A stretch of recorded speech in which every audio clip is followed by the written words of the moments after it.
Hola a todos, bienvenidos una vez más a Contexto Literario. El día de hoy nos corresponde hablar de literatura y en este caso vamos a estar hablando acerca de el movimiento literario La Generación del 98 en España. No siendo más, pues comenzar. Bien, ¿por qué se llamó La Generación del 98? Resulta que José Martínez Ruiz Azorín acuñó la denominación de la generación del 98 en 1913, señalando pues un grupo de autores unidos por su reacción frente al desastre del 98. ¿Cuál fue ese desastre? La pérdida de las últimas colonias españolas como fue Cuba, Filipinas y Puerto Rico. Esta generación tiene ciertas características. Una de ellas es que tiene un pesimismo patriótico, ya que, como lo dije anteriormente, surge tras las derrotas militares de España, llevándolo a un análisis crítico sobre la patria. De aquí se van a destacar dos posturas. La primera de ellas es que la patria no debe de ser cantada pues aparatosamente de puertas afuera. Eso quiere decir que el patriotismo no consiste en exaltar retóricamente todo lo español. Las exaltaciones quijotescas conducen al fracaso. Por otra parte, España debe de ser conocida en sus bellezas olvidadas, así como el paisaje de Castilla, que se ve mucho en la obra de Azorín, Machado y Unamuno, o esos valores artísticos y literarios poco estimados hasta entonces. Ahora, los escritores de la generación del 98 sentían un profundo desánimo ante la situación de España. Por lo tanto, iban a cuestionar las glorias del pasado y se mostraban muy críticos con el presente. Por otra parte, hay una europeización. A pesar del pesimismo, ellos buscaban soluciones en Europa, importando ideas, corrientes literarias de otros países. Aquí van a señalar una transformación tanto en la visión cultural hacia esos modelos extranjeros, destacando el cambio pues hacia la modernidad. Ahora, otra de las características es que en la generación del 98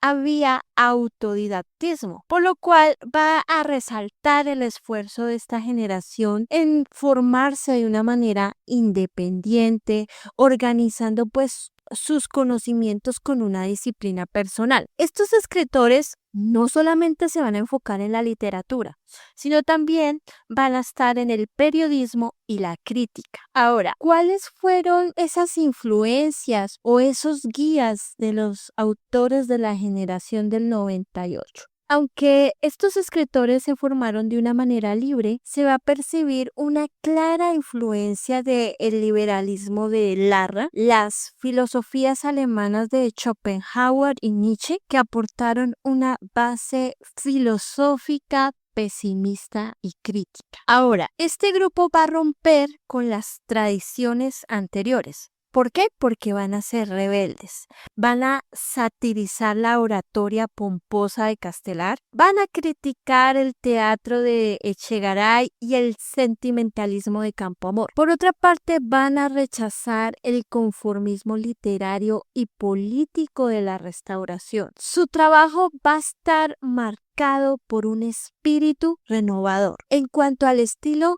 se va a alejar de esa retórica romántica, la cual la consideraban pues exagerada, gastada, y los escritores del 98 buscan primero que todo concisión y precisión, es decir, que van a preferir un lenguaje claro y sencillo. Por otra parte, trabajan con cuidado el significado de las palabras, aportando esa profundidad, es decir, que se va a destacar mucho la sensibilidad. Va a haber una revalorización de lo clásico, de lo popular, lo cual incluye rescatar los valores literarios tradicionales como los paisajes de Castilla. Por otra parte, se les conoce como un movimiento cultural e intelectual significativo, ya que crearon una obra colectiva que revitalizó la literatura y cultura española. Sus textos van a tener un profundo sentido social y político. Bien, ahora vamos a hablar de los exponentes de la generación del 98. Y uno de ellos fue el señor Miguel de Unamuno. Nació en 1864 y murió en 1937. En cuanto a sus obras más representativas, se encontraría La vida de Don Quijote y Sancho, que fue publicada en 1905, Del sentimiento trágico de la vida en 1913 y La agonía del cristianismo en 1925. Por otra parte, sus novelas son complementarias de los ensayos. Por ejemplo, está Paz en la guerra en 1897, que es el punto de partida de su concepto de intrahistoria, Niebla en 1914, entre otras obras. Este señor se caracterizó por tener una personalidad más fuerte y representativa en este movimiento literario. En cuanto a su obra, se va a destacar por ese misticismo, ya que va a haber una búsqueda constante pues de la verdad, del sentido de la vida, y a menudo va a estar expresada a través de una fuerte carga emocional. Por otra parte, la obra va a tener también una constante tensión entre la razón y la fe, es decir, que en la obra de Unamuno va a haber una dualidad. Y en este caso, como lo dije anteriormente, entre la razón y la fe, entre lo terrenal y lo trascendente, y esta dualidad también se va a manifestar en sus reflexiones sobre la muerte, la inmortalidad y la condición humana. Ahora, Unamuno no solamente fue un gran escritor, sino también un intelectual comprometido con los problemas de su tiempo. Participó pues activamente en la vida política y social de España, defendiendo pues sus ideas con pasión y vehemencia. Ahora, una de sus obras, la cual es el Cristo de Velázquez, esta obra va a revelar la profunda conexión de Unamuno con el arte y la religión. Esta obra maestra de la pintura española se va a convertir en un símbolo de la pasión, de ese sufrimiento humano, de esos temas recurrentes en la obra de Unamuno. Por otra parte, la dualidad entre la razón y la fe, Unamuno se enfrenta a la difícil tarea de conciliar la razón y la fe, que son pues dos dimensiones aparentemente pues contradictorias desde la experiencia humana. Esta tensión se manifiesta pues en sus obras a través de los diálogos internos, esas reflexiones sobre la existencia de Dios. Por otra parte, vamos a hablar de Unamuno y el lenguaje. Para Unamuno, el lenguaje era una herramienta vital del pensamiento y de la comunicación. Por lo tanto, dedicó una parte considerable de su obra para reflexionar acerca de él. En primer lugar, Unamuno critica el lenguaje académico y burocrático de su época. Lo consideraba rígido y alejado de la realidad. Propone un lenguaje más flexible, más cercano a la vida cotidiana y capaz de expresar esas ideas pues de una manera más auténtica. Ahora, el escritor vasco aboga por una constante renovación del lenguaje, incorporando pues neologismos, expresiones propias de las diferentes regiones del habla hispana. Para él, el lenguaje debe de ser un instrumento vivo y en constante evolución. Ahora, el lenguaje también lo ve como un reflejo de la identidad. Y como lo dije anteriormente, el lenguaje lo ve como una herramienta del pensamiento, ya que no es un solo medio de comunicación, sino también es una herramienta que nos va a ayudar a pensar y a conocer el mundo. Unamuno creía que el lenguaje era rico y flexible y permitía una comprensión más profunda de la realidad. Ahora, temas como la paradoja, esta la utilizaba como una herramienta literaria para cuestionar pues las verdades establecidas y provocar pues reflexión en el lector. También la etimología, el autor se interesaba pues por el origen de las palabras y busca en la etimología esas claves para comprender pues su significado más profundo. Unamuno defiende la necesidad de adaptar el lenguaje y las nuevas realidades a esas necesidades pues de la expresión de los hablantes. También la ve el lenguaje como una identidad nacional. Bien, vamos a hablar de otro miembro de la generación del 98 y es el señor Ramiro de Maeztu. Bien, Ramiro de Maeztu nació el 4 de mayo de 1874 en Vitoria, España. Va a morir el 29 de octubre de 1936 en Aravaca.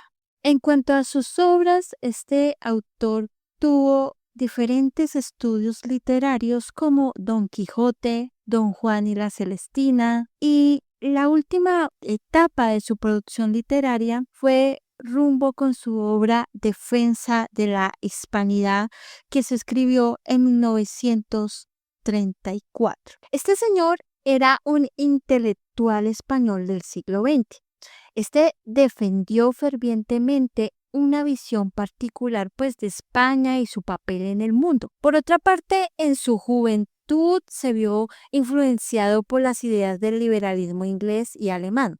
Sin embargo, pues con el tiempo desarrolló una visión más orgánica y más tradicional de la sociedad. Por otra parte, Maeztu defiende la idea de que España tiene una misión civilizadora única y basada en valores pues cristianos y en una concepción pues jerárquica de la sociedad. El autor va a rechazar el individualismo liberal y propone pues un modelo social basado en la comunidad y la jerarquía. Ahora, Maeztu utiliza conceptos como raza y sangre para explicar las diferencias entre los pueblos y justificar la superioridad de la raza española. Este señor se va a presentar como un defensor de la tradición de los valores heredados. Va a criticar el modernismo, el individualismo, que considera como fuerzas disgregadoras de la sociedad. Ahora, en cuanto a la Iglesia Católica, juega un papel fundamental en la visión de Maeztu,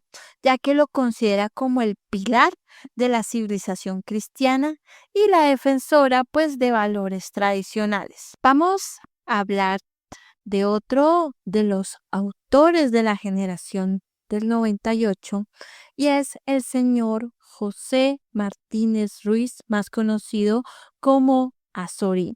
Azorín nació en Monóvar, Alicante, en el año 1874.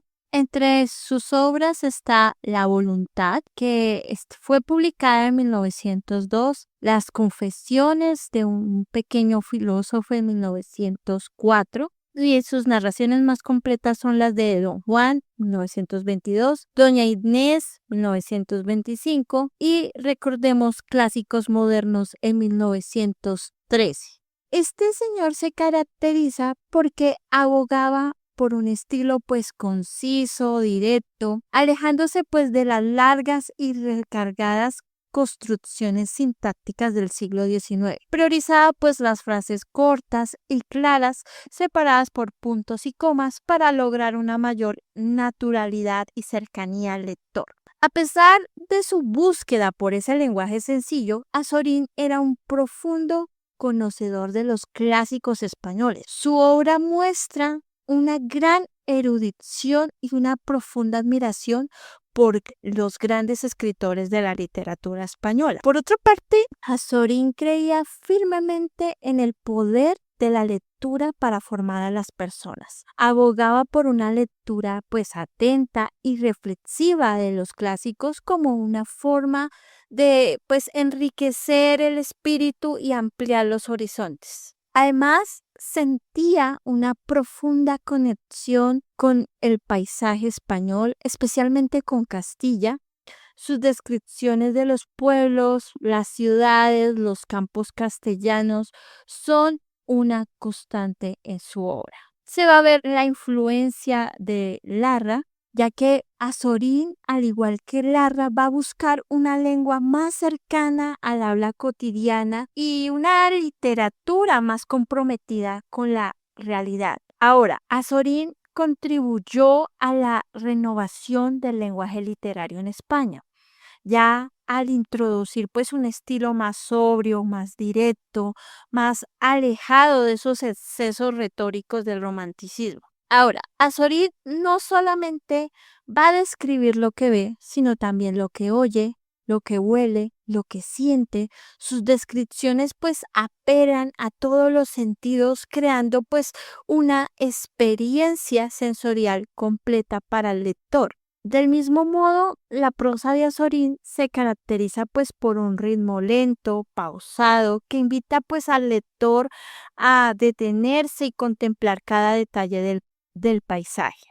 Ahora, la naturaleza juega un papel muy importante en la obra de Azorín, especialmente el paisaje castellano, ya que a través de sus descripciones el autor va a transmitir las emociones y el estado de ánimo. Ahora, el paisaje no solamente es un fondo, sino que adquiere un simbolismo, ya que los elementos naturales como el río, los árboles, las montañas, pueden representar ideas abstractas como el paso del tiempo, la vida y la muerte. Bien, por otro lado, tenemos a otro exponente de la generación del 98, el cual es Pío Baroja. Pío Baroja nace en 1873 y muere en 1956. Pío se caracteriza por tener un espíritu anárquico e independiente, burlón y pesimista. Este encontró en la novela el medio más apto para exponer sus ideas. Ahora, Baroja tiene un concepto muy negativo de la sociedad del siglo XX. A la sociedad española la considera como clericalista, injusta y apegada a una moral muerta y dominada por una burguesía decadente. Las novelas de Pío Baroja se agrupan en trilogías y se integran en un conjunto monumental titulado Memorias de un hombre de acción, cuyo pues protagonista va a ser el Eugenio de Aviraneta, que fue un pariente lejano del autor. Por otra parte, hay otras obras como Tierra Vasca, también está La Casa de Aizgorri y Salacaín, El Aventurero, Mala Hierba, Aurora Roja, y una trilogía que se va a desarrollar en Madrid y tiene pues amplias vinculaciones sociales. Está también El Árbol de la Ciencia, cuyo pues protagonista va a ser sombrío y dominado por el pesimismo, el cual termina suicidándose. Ahora, Pío Baroja se caracteriza por tener un realismo crudo y descarnado. No va a idealizar sus personajes ni las situaciones que describe, sino que las presenta tal como son, con sus luces, con sus sombras. Va a tener un estilo directo y conciso, evitando pues esos adornos retóricos, esas florituras, priorizando más bien la acción y el diálogo sobre la descripción detallada. En cuanto a sus personajes, son complejos, contradictorios, alejados de los arquetipos románticos. Del mismo modo, va a utilizar un lenguaje coloquial, cercano a la habla cotidiana, lo que hace que pues sus novelas sean más accesibles y cercanas al lector. Por otra parte, Baroja tiene una visión muy pesimista de la vida, marcada por el desencanto, la desilusión. Sin embargo, esta visión no le impide mostrar un gran sentido del humor y una ironía mordaz. Ya por último, vamos a hablar del sevillano Antonio Machado. Nació en 1875, murió en 1939. Fue un hombre catedrático de francés, formado en una institución libre de enseñanza y poeta por vocación. Ahora, Machado convierte el paisaje castellano en un verdadero protagonista de su poesía. Y esto se da a través de las descripciones minuciosas y evocadoras y nos invita a sentir la soledad, la belleza y la fuerza de esta tierra. Por otra parte, hay un simbolismo y un sentimiento, ya que el paisaje va más allá de una mera descripción. Por lo tanto, se convierte en un símbolo de vida, de muerte, de historia y también de la identidad de España. Cada elemento natural como los campos, las montañas, los ríos van a adquirir un significado más profundo. Por otra parte, Machado utiliza un lenguaje sencillo, directo, pero cargado de emoción. Sus versos son concisos y evocadores, lo que permite al lector pues conectar fácilmente con sus sentimientos. Machado ha sido una figura fundamental en la poesía española, pues su obra ha influido en generaciones posteriores de poetas, pues que han continuado los temas de la naturaleza, la identidad y la existencia.